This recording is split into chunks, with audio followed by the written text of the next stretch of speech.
Hi, I'm Jackie, the owner of the Jackie Trust brand and Stuff and Stock. For those of you who are new to Stuff and Stock, welcome. We're truly excited to have you as a part of our family, and we are really excited that you're beginning to build wealth.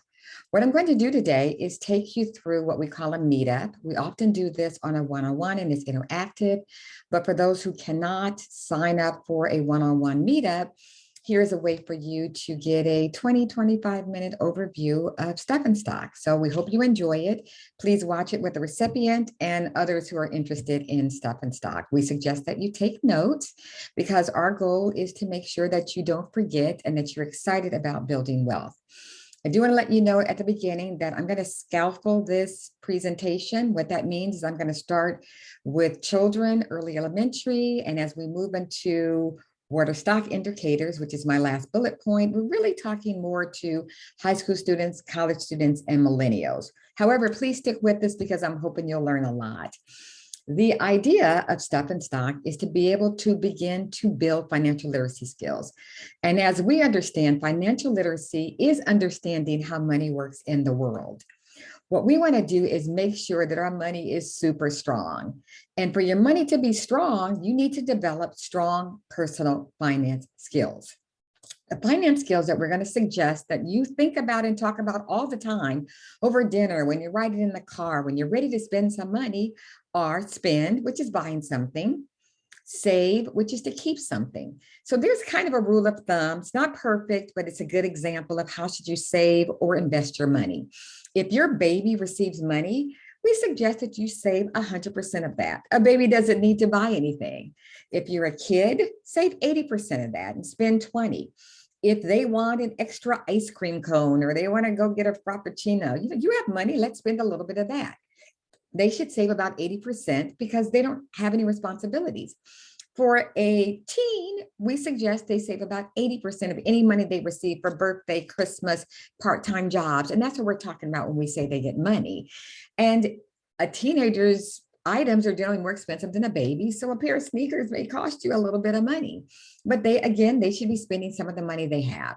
Millennials, 40%, they have responsibilities, and adults, you and I, we should really be saving about 20% of what we receive from income.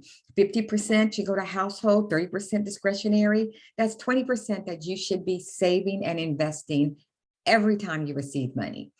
The other financial literacy skills, because there are 5 of them that we focus on, is donate. We believe that too much is given, much is required.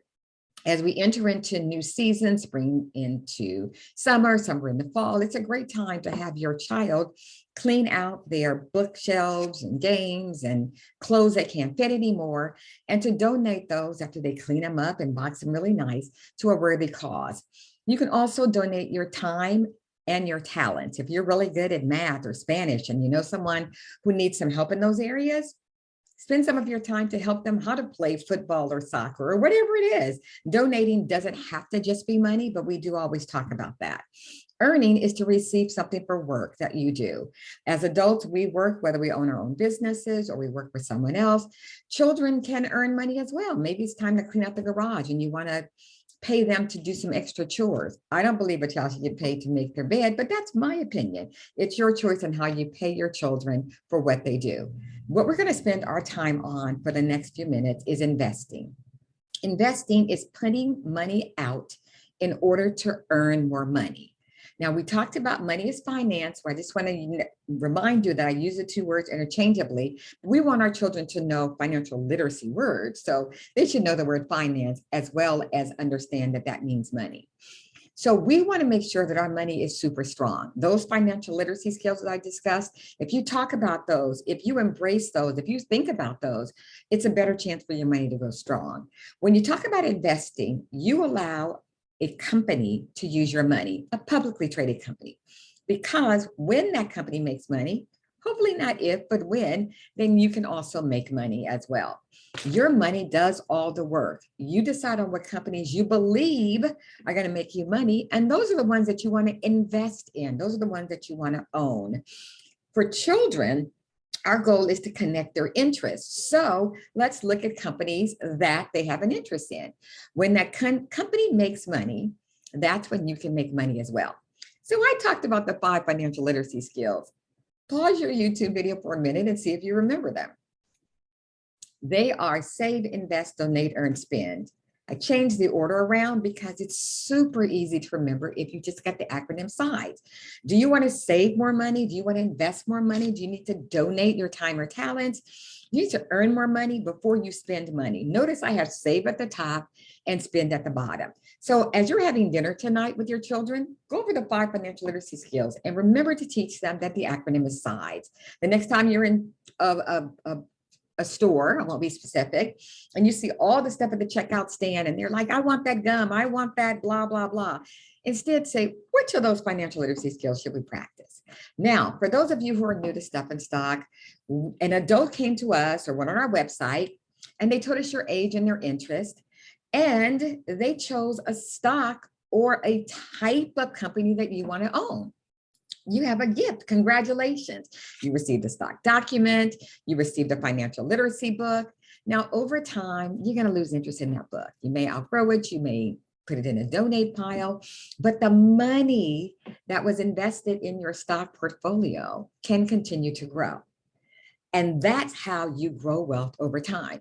Now, it's just like a tree or something that you plant. You have to continue to water it, which is add more money to it. You have to continue to watch it and nurture it. And that's how it grows over time. But what does it mean to own stock? Well, here's a quick example. When you own a Stuff and Stock or and stock, you are owning shares of a company. When you own stock, we call it shares, but it means the same thing as a piece. We just like the word share because, again, that's the finance word that we want to focus on. They are sharing that company with you.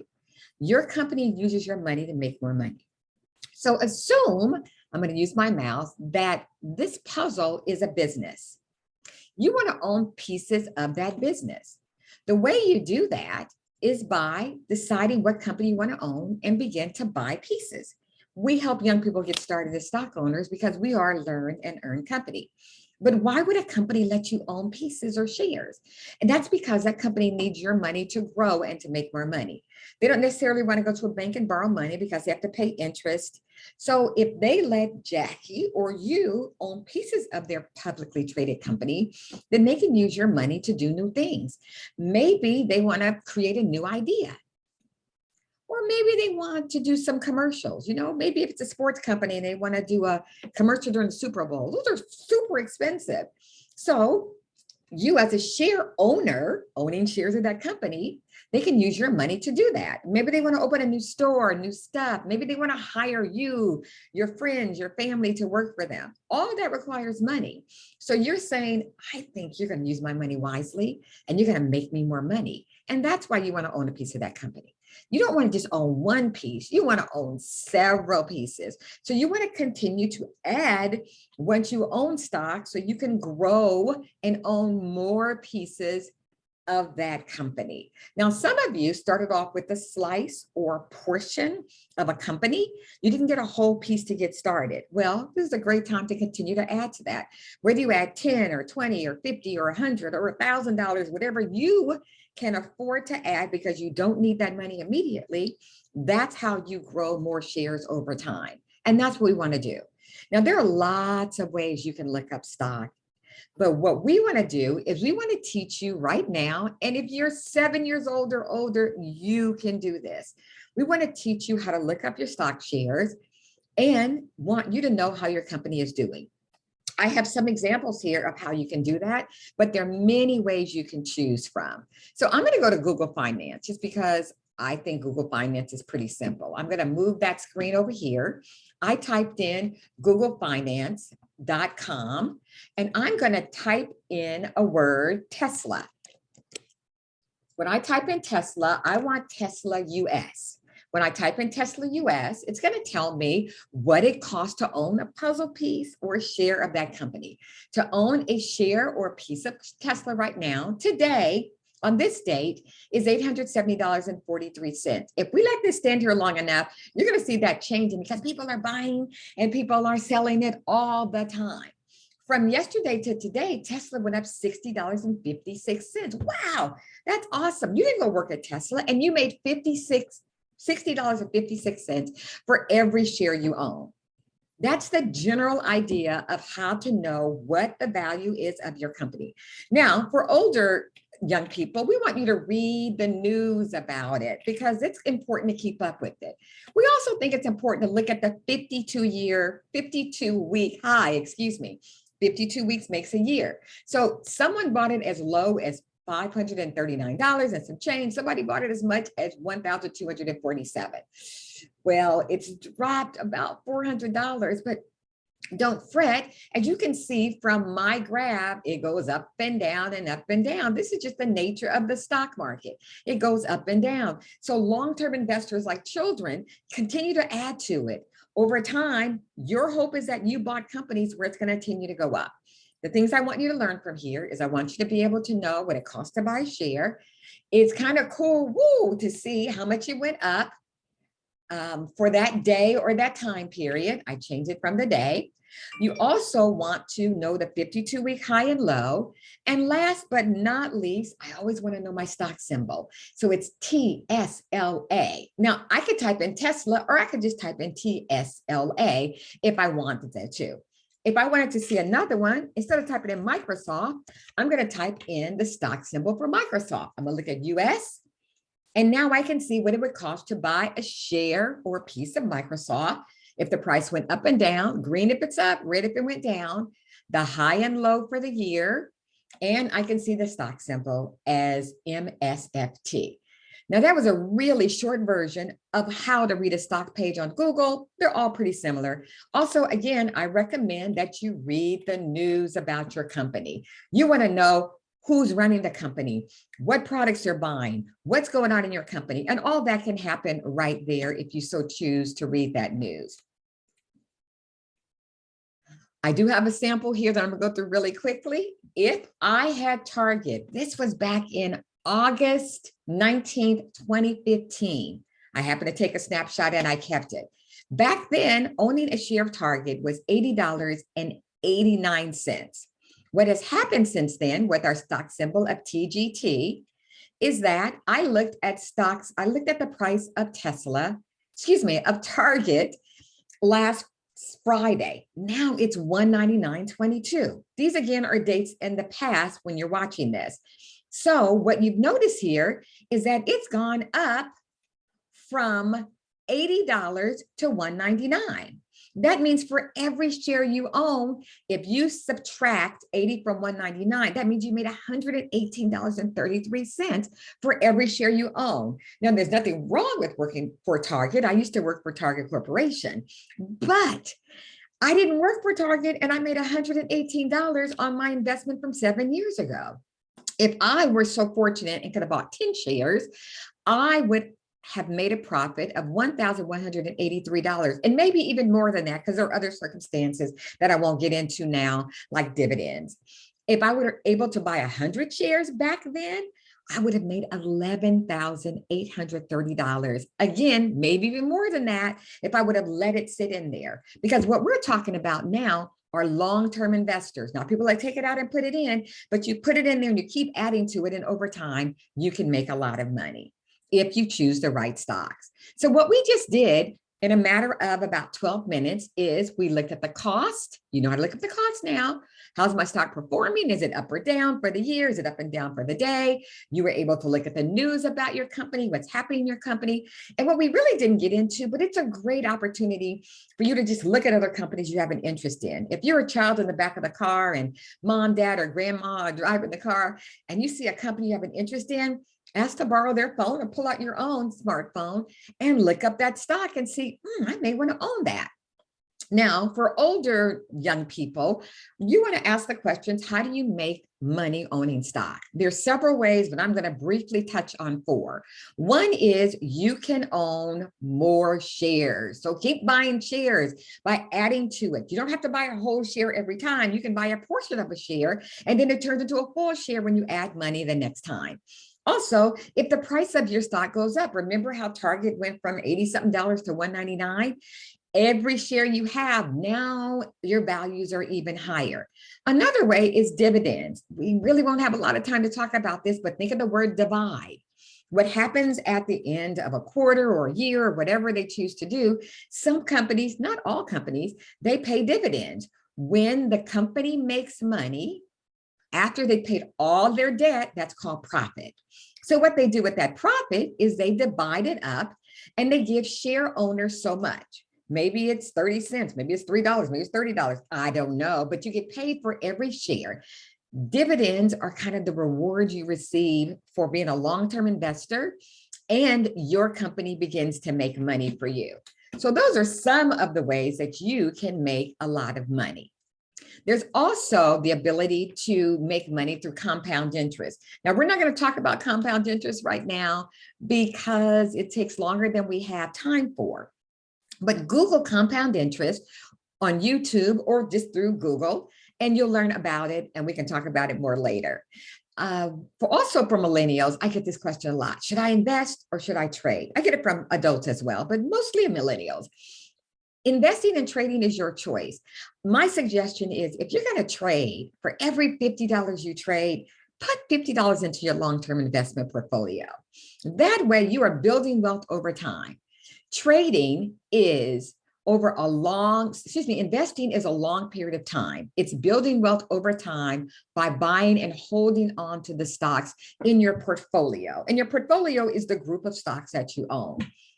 Trading is kind of thrilling because you want to put the money in and take it out before the price drops again. So you're trying to kind of gambling, trying to beat it.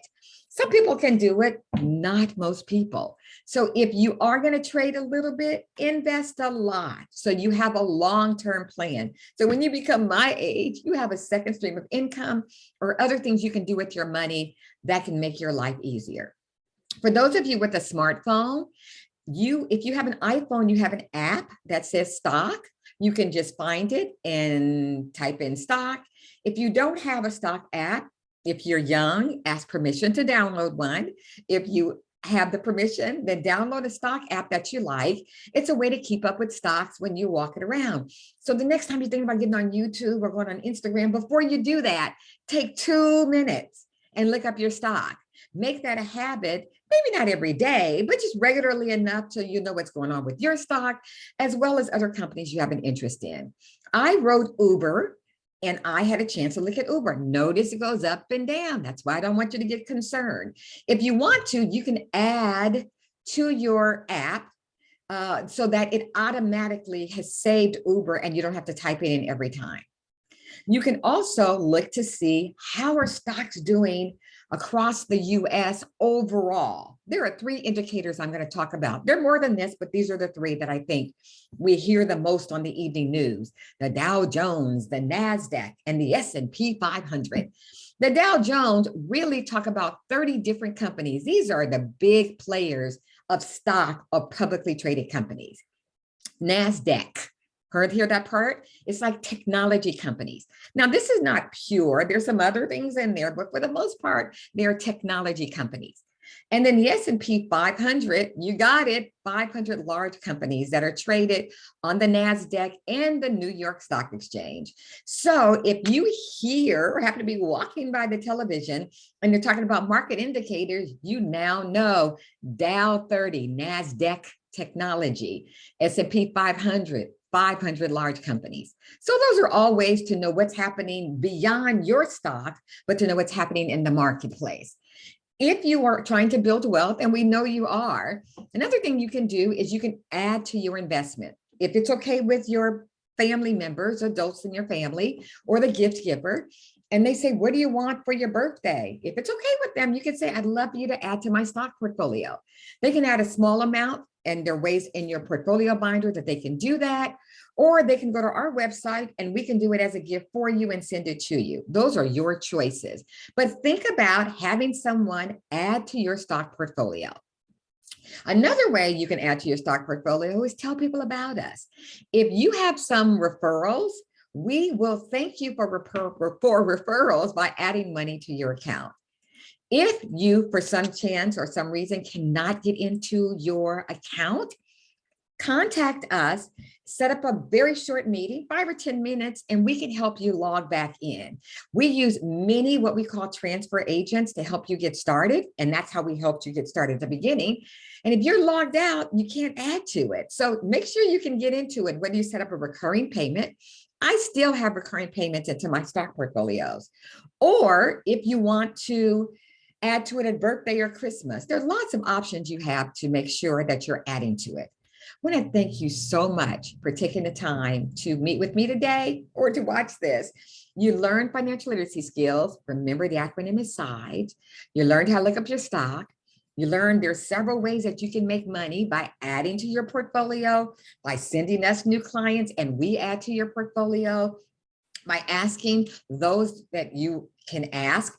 Instead of buying you blah, blah, add money to your stock portfolio. I bet you right now it's going to have longer value than whatever gift they give you that you may not remember in 3 weeks or 3 months.